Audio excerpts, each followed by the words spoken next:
November 1977. A shooting party at Althorp, a great red brick house in Northamptonshire that the Spencer family had occupied for barely 2 years. The Prince of Wales, 29 years old that month, had come as the companion of the eldest Spencer daughter. He wasn't there for her 16-year-old sister. Diana Spencer, home from West Heath School for the weekend, was present in the way that younger siblings always are at family occasions, peripheral, noticed only in passing. She would later describe the encounter without ceremony. "It was 1977, she said. "Charles came to stay as a friend of my sister Sarah's. He came for a shoot. We sort of met in a plowed field." That sentence contains the whole of it. The informality, the accident of place, the fact that the visit belonged to someone else entirely. And yet history reads this moment as the beginning of a destiny, the fairy tale origin, the first encounter between the prince and the girl who would become Princess of Wales. The story actually begins with the other name, with Lady Sarah Spencer, 22 years old, the eldest daughter, the one Charles had come to see. For nearly a year before that November weekend, she had been the Spencer whom courtiers noticed, the one whose invitations to Balmoral and Windsor carried weight, the one whose presence beside the Prince of Wales sent photographers reaching for their cameras. She was, by every social measure available in 1977, the first chapter of this story. She ended the chapter herself, and then, in her own telling, handed Charles the next one. Charles's courtship of the Spencer family ran through the elder daughter, and it was the elder daughter who concluded it, which means the founding myth of the entire Diana story, the one that presents her as plucked from nowhere by fate, erases the woman who was actually there first. Lady Sarah Spencer wasn't a footnote. She was the prequel. And what makes her worth understanding 47 years later isn't that she was discarded, it's that she wasn't. Elizabeth Sarah Lavinia Spencer was born on 19 March 1955 at Park House on the Sandringham estate in Norfolk, the eldest of 4 children born to John Spencer, then Viscount Althorp, and Frances Roche. The Spencer children grew up on the Sandringham estate as neighbors of the royal family, which meant something specific about the social register they occupied. They weren't supplicants to the crown. They were adjacent to it in the ordinary, almost mundane way of long-established aristocratic families, invited to the same occasions, familiar with the same landscapes, living within walking distance of a royal residence without finding that remarkable. Park House was a modest house, leased from the Crown estate. The royal family were, in the most literal sense, the landlord's family. Charles, 6 years old when Sarah was born, was growing up a few fields away. Sarah attended Riddlesworth Hall School in Norfolk, then West Heath boarding school near Sevenoaks in Kent, passing her O-level exams before moving to London. Diana, born 1st of July 1961, arrived at West Heath in September 1973, by which point Sarah had already left. The two sisters never overlapped there. In June 1975, their grandfather, the 7th Earl Spencer, died. Their father became the 8th Earl Spencer, and Sarah, at 20, acquired the courtesy title she would carry for the rest of her life, Lady Sarah Spencer. The family simultaneously acquired the responsibility that came with the title's ancestral seat, Althorp House in Northamptonshire, approximately 75 miles northwest of London, 6 miles from the county town of Northampton. The move from Park House to Althorp wasn't a step up in any simple sense. It was a transformation in kind. Park House had been rented. Althorp had been in Spencer hands for more than 5 centuries, carrying a picture gallery along the first floor of the West Wing, hung with portraits accumulated across generations. This wasn't a family dazzled by proximity to grandeur. It was a family with grandeur of its own, burdened by its maintenance. Diana would later describe the move as a wrench. She was 14. Sarah, at 20, was by then living in London, already in the social circuit that revolved around polo matches and country weekends, and the particular aristocratic calendar that the Spencer family had always occupied. She already knew most of the people she would meet in Charles's orbit. Some of them she had known since childhood. The summer of 1977, during Royal Ascot at Windsor, Sarah Spencer and Prince Charles met at a house party at Windsor Castle. He was 28, she was 22. According to Sarah Bradford's biography of Diana, Charles enjoyed Sarah's irreverent wit. They made each other laugh. Over the following months, polo matches, country house weekends, Balmoral, theater, they were seen together with sufficient regularity that the press began photographing them as a pair. Getty Images confirms photographs of Sarah Spencer with Charles at a polo match in July 1977. By autumn, they were traveling together. By November, Charles was visiting Althorp as her guest. The palace press operation of 1977 was minimal by any modern standard. Into the information vacuum left by palace silence, Fleet Street poured speculation. Every woman photographed beside Charles generated headlines. The tabloids and popular press were the apparatus around royal courtship in the 1970s, not any coordinated palace communication strategy. Allison later recalled that every working day brought press questions about who Charles would marry. He had no answers to give. What drove the potential bride narrative in Sarah's case was observable social behavior.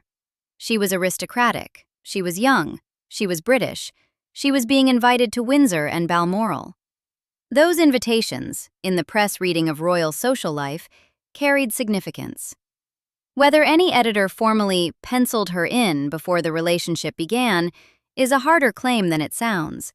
No contemporaneous pre-1977 press headline naming Sarah Spencer as the probable future Princess of Wales has surfaced in the historical record. What is clear is that once the photographs appeared, once she and Charles were visible together in the summer of 1977, the speculation followed immediately. The informal criteria for a Prince of Wales bride in the 1970s were widely understood, if unwritten. Aristocratic background, young and unmarried, British, no prior romantic history that could complicate the institution's management of the story. Camilla Shand, who had been romantically involved with Charles in 1971 and 1972, had been ruled out on precisely those grounds.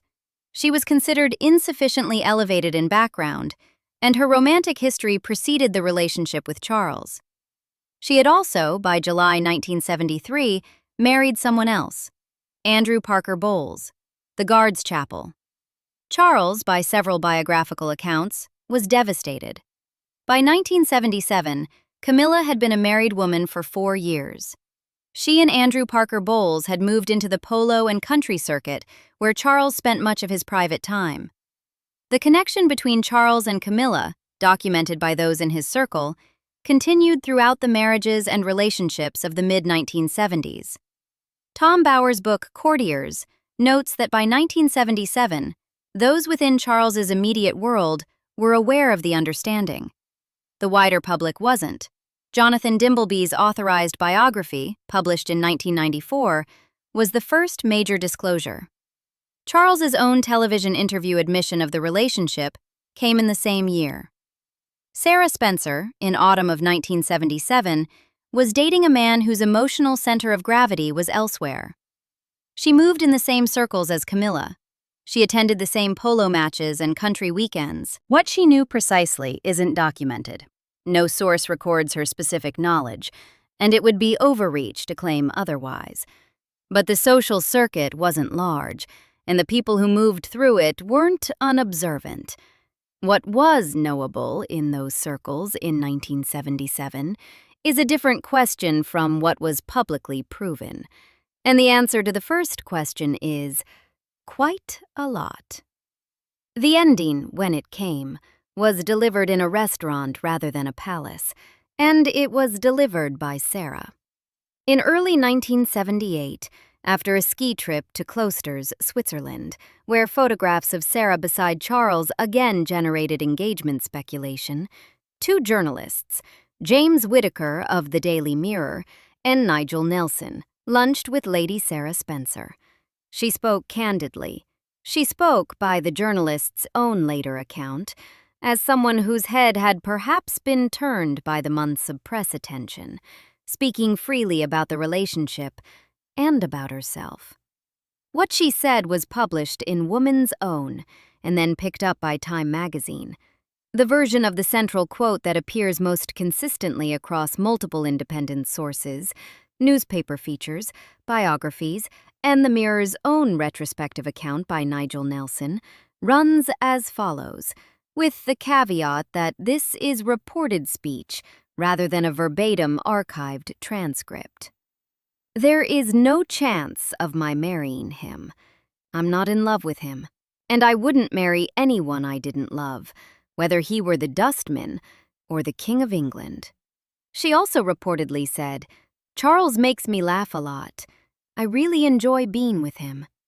Both statements, taken together, form the only complete portrait available of how Sarah understood the relationship from inside it.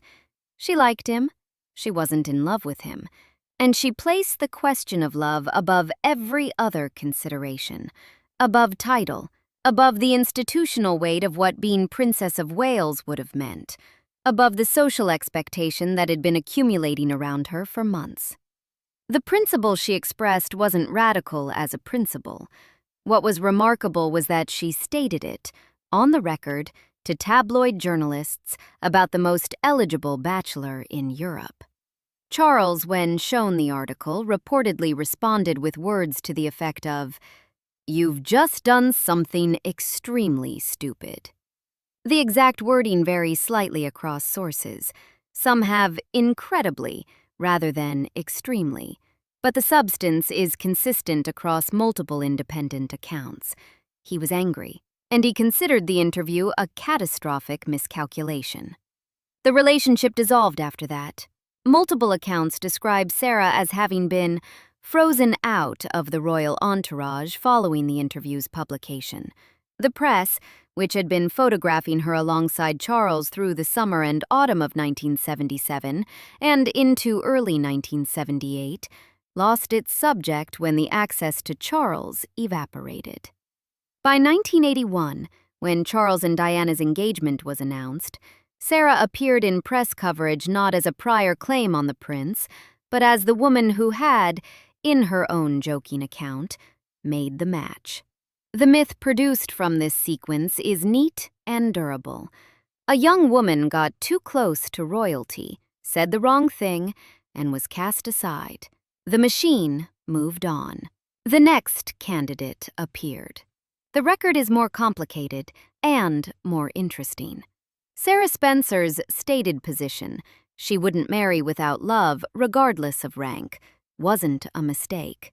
It was a principle. The interview made the principle public, which is what created the rupture with the palace, but the principle itself preceded the interview. She wasn't in love with Charles.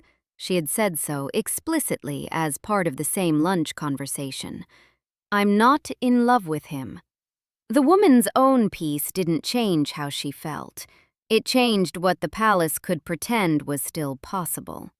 So the myth says she was discarded. The record says she publicly stated she wasn't interested in marrying him, and the institution then withdrew. Those aren't the same event. The myth needs her to be passive, acted upon, the object of a royal decision. The record makes her the one who articulated the terms under which the relationship couldn't continue. The question isn't primarily one of historical blame. It's a question of what the founding story of Charles and Diana requires from Lady Sarah Spencer in order to function. The answer is, it requires her to be a casualty, a near miss, someone who almost made it but was found wanting. That reading depends entirely on the assumption that the goal, becoming Princess of Wales, was something Sarah wanted and failed to achieve. The evidence points in a different direction. By 1977, the question of what was happening in Charles's romantic life wasn't only a question about his relationships with the women he dated. Camilla Parker Bowles had married Andrew Parker Bowles in 1973, but by all accounts in Charles's circle, the attachment had not concluded. She appeared at the same polo matches. She moved through the same country circuit. Those who paid attention understood something was there. Charles had first met her in the summer of 1971 at a polo match in Windsor Great Park. By the time Sarah Spencer was photographed at his side in July 1977, Camilla had been part of the frame for 6 years, even if that frame was invisible to the newspaper-reading public. Anna Wallace understood the same architecture in 1980. She attended a ball at Windsor Castle celebrating the Queen Mother's 80th birthday in the summer of that year, watched Charles spend the evening at Camilla Parker Bowles's side, and left the ball early, furious. She reportedly told Charles he had no manners. The relationship ended within weeks. She understood it, in the words documented in the channel's earlier video on the women who saw Charles clearly, within the first hour. Sarah Spencer, moving in the same circles, reached the same conclusion from inside a relationship that had been visible for months, with, by most accounts, less evidence available to her at the time. Camilla was a married woman whose connection to Charles was social currency rather than public record. But the social circuit was the social circuit. And whatever Sarah Spencer understood about what she was actually competing with, her decision not to pursue a future in that particular story seems, in retrospect, extremely well calibrated. The press had followed Sarah Spencer as a prospective princess. Once the interview published and Charles withdrew, the press found it had nothing further to follow. The pattern was the same one that would apply to Anna Wallace 2 years later. The women who made their own verdicts didn't generate ongoing coverage because ongoing coverage required ongoing proximity to Charles, and the women who ended that proximity, voluntarily or by institutional consequence, ceased to be storylines. The press didn't end these women's stories, it simply stopped printing them. In November 1977, the story had a different shape. Charles was at Althorp as Sarah's guest. A shooting weekend, with the kind of black-tie dinner the evening before a day's shooting that was standard in those circles. Tina Brown, in The Diana Chronicles, records that Charles turned to Diana, not Sarah, to show him the picture gallery. The 115-foot gallery on the first floor of the West Wing hung with Van Dyck and the accumulated portraits of 5 centuries of Spencers. Diana later described Charles's first impression. He said she was a very jolly and amusing and attractive 16-year-old. Great fun, bouncy, full of life. These are the words Charles used in the 1981 engagement interview, the language of someone charmed by a teenager's energy, not yet the language of a man in love. The meeting was brief, incidental, embedded in a weekend that belonged to the elder sister, but Charles was back 3 years later. By 1980, after the relationship with Sarah had long concluded, and after the brief, doomed episode with Anna Wallace had ended, Charles encountered Diana again. She had not thought much of him at 16. At 19, she was different. The courtship that followed, mostly conducted by telephone, erratic, Charles calling daily for a week and then going silent for 3, ended with an engagement announcement on 24 February 1981. Buckingham Palace's statement that day named Diana as the daughter of the Earl Spencer. She was the Earl's 3rd child and his 2nd daughter. The eldest daughter was already married. Lady Sarah Spencer had married Neil Edmund McCorquodale on 17 May 1980, 9 months before Charles proposed to Diana, 14 months before the wedding at St. Paul's Cathedral. The ceremony was at St. Mary's Church in Great Brington, close to Althorp, the first wedding at the house since 1914. McCorquodale was a Lincolnshire landowner, a former officer in the Coldstream Guards, a farmer and writer. He held no peerage, which is why Sarah retained her courtesy title, Lady Sarah McCorquodale, née Spencer, daughter of an earl. She had chosen the exit before the story whose shadow she was supposed to have lived in had even reached its climax. By the time the press was photographing Diana in a nursery school doorway with the light showing through her skirt, Sarah McCorquodale was already living in Lincolnshire with her husband.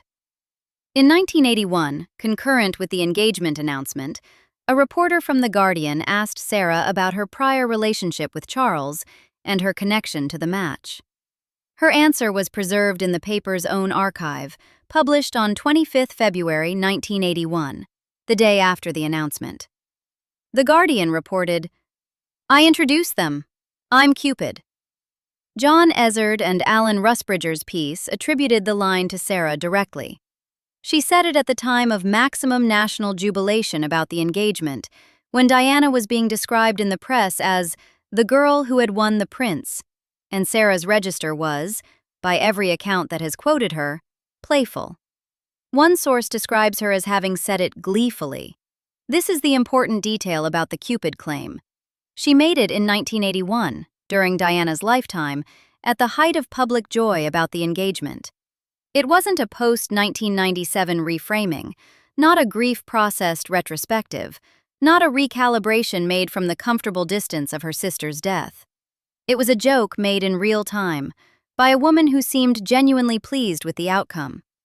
Whether she actively engineered the introduction or simply created the circumstance, by dating Charles, by inviting him to Althorp, by having a 16-year-old sister who lived there, is a question biographers have answered in different ways. Penny Junor, writing in The Duchess, her biography of Camilla Parker Bowles, characterizes the meeting as incidental to the shooting weekend rather than as Sarah's deliberate matchmaking. The Crown dramatized the introduction as the product of Sarah's active scheming. Junor called that specific portrayal a fabrication. The more defensible reconstruction is simpler. Sarah brought Charles to Althorp. Diana was there. They met. The Cupid claim is a retrospective framing of a circumstantial connection she created by dating him, not evidence of a plot. The framing she chose was amusement, not loss. The distinction matters because the myth, at this point, has another requirement it needs Sarah to meet. She should be sad.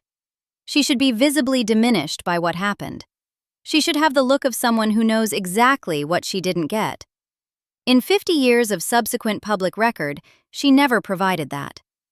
When Charles and Diana's engagement was announced, Penny Junor writes in The Duchess that Camilla Parker Bowles and Diana were on genuinely good terms when Charles first began courting Diana. Camilla was 14 years Diana's senior, born 17 July 1947 to Diana's 1st July 1961, and she moved through the court world with the ease of someone who had been in it for a decade. Shortly after Diana moved into Clarence House following the engagement announcement, she found a note from Camilla on her bed, inviting her to lunch.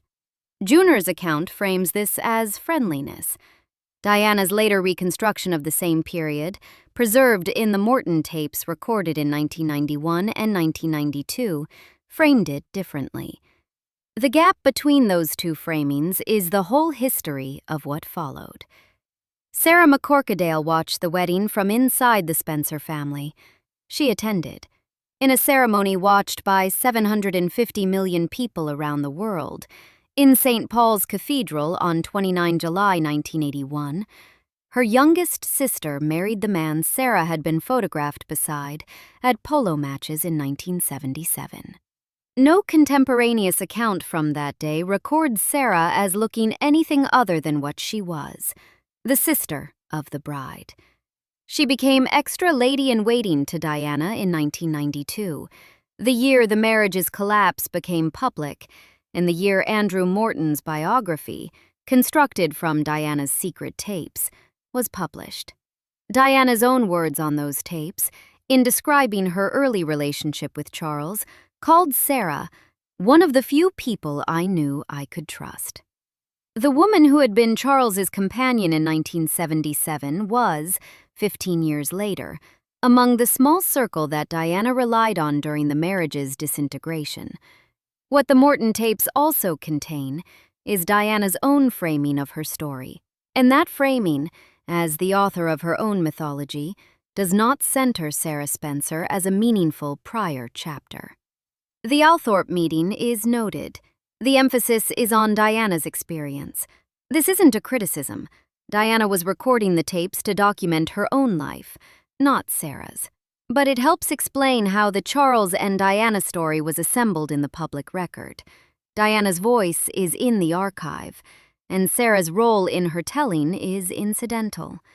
The prequel was written out of the founding text. On 31 August 1997, Diana died in Paris. Sarah McCorquodale flew to Paris with her sister Jane and Prince Charles to accompany Diana's body back to Britain. She walked in the funeral procession on 6 September. She contributed a reading at the service. In the weeks and months that followed, she served as co-executor of Diana's will. She was appointed president of the Diana, Princess of Wales Memorial Fund, which operated for 15 years before closing in 2012. In that period, across those years, through the coroner's inquest, through the public processing of Diana's death and meaning and mythology, Sarah McCorquodale gave very few interviews. She appeared in public when duty required it. She attended Prince William's wedding in April 2011, wearing earrings Diana had worn at her own wedding in 1981. A quiet gesture of continuity between one sister's wedding and another's. No major biographical source, no verified interview, no named contemporary account records Sarah McCorquodale expressing regret that she didn't marry Prince Charles. The documented public register of her relationship to the whole episode is the 1981 Cupid joke, made at a moment of genuine celebration. The record contains exactly one Sarah-voiced characterization of what happened, and it's one of amusement. The myth needed something else from her. It needed the unchosen woman. It needed someone looking at Diana's wedding portrait and feeling the weight of what might have been. The myth required that Sarah Spencer's story be legible as a near miss, a loss, a door that closed on someone who had wanted to walk through it. She never delivered the sentence, not in 1981, not in 1997, not in the decades of public life that followed Diana's death, not in any sourced account of her private feelings. There is no documented instance of Lady Sarah McCorquodale saying, "She wished it had been her." The absence of that sentence is, at this point, a 50-year record. Return to Althorp now. The house where the Spencer family has lived for more than 5 centuries, where a shooting weekend happened in November 1977 that a 16-year-old later remembered as meeting a man in a plowed field. Diana was buried on an island in the ornamental lake at Althorp in September 1997, after a ceremony at Westminster Abbey that 750 million people watched on television. The house is still in Spencer family hands.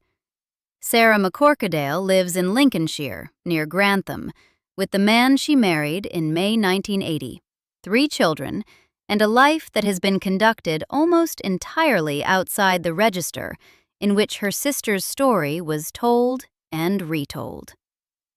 History records the November 1977 weekend as fate.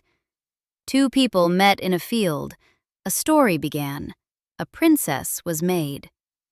The origin was written backward from the outcome, which is how myths always work. The ending guarantees the beginning. The actual sequence is different. The story began with a woman who was already there, who was there for reasons of her own, who brought the prince to her family's house and introduced him, incidentally, to her younger sister, who then told a journalist, in clear and direct terms, that she wasn't in love with the man the press was already positioning as her future husband, who emerged from the institutional cooling that followed, not as a discarded woman, but as someone who had stated her position and found the institution's response confirmed that position's logic, who married someone else, had children, conducted a quiet life, and watched from outside as the story she had briefly occupied consumed her sister. Sarah Spencer lived the life Diana was never allowed to have. She married where she chose, raised her children out of the floodlights, grew old in the same county where, in November 1977, she had been the guest of honor, and her little sister had been the afterthought in the field. The handoff wasn't a tragedy for Sarah. It wasn't a sacrifice. In her own telling, made in 1981 in full public view, with the press paying attention, it was a joke. A small, satisfied joke. The myth of Charles and Diana required a beginning. The origin story the industry settled on was destiny, chemistry, fate selecting its participants from the available cast. A teenage girl glimpsed across a plowed field. Something recognized, something chosen, something meant. That story is cleaner, more romantic, and considerably less true than the record it replaced. The record begins earlier, with the elder sister who was the first Spencer to enter this story and the first to exit it. She said what she felt. She made her position clear. She watched the institution respond, married a Coldstream Guards officer in Northamptonshire, and spent the next 5 decades declining to furnish the myth with the one thing it still needed: her regret. The sister who said no first is the only woman in this story who got exactly what she wanted: out. If you want more stories like this one, women who were written out of the founding myths they actually helped make, subscribe. There are more of them than the history books suggest.